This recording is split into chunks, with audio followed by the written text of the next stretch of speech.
প্রিয় দর্শক, আসসালামু আলাইকুম। আজকে আমি ভীষণ মজাদার কাঁচা আমের জুস তৈরি করব।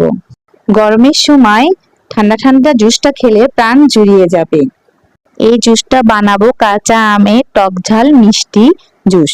তাহলে চলুন দেখে আসি কিভাবে জুসটা তৈরি করলাম।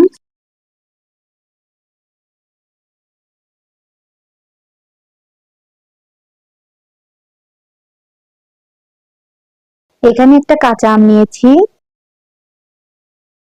এভাবে আমি আমটা কেটে নিয়েছি, সাথে লেবু কেটেছি। ব্লেন্ডারের মধ্যে আমি এখন আমগুলো দিয়ে দিচ্ছি। কিছু পুদিনা পাতা দিলাম, দিয়ে দিচ্ছি ধনিয়া পাতা, একটা কাঁচামরিচ,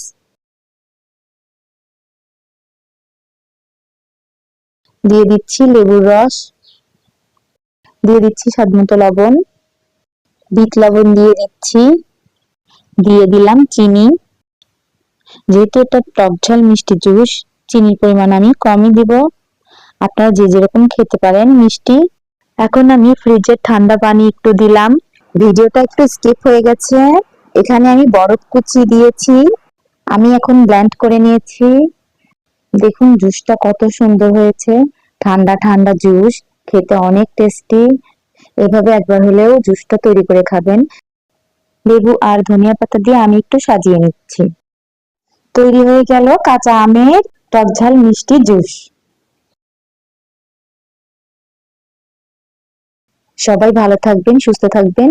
আল্লাহ হাফেজ।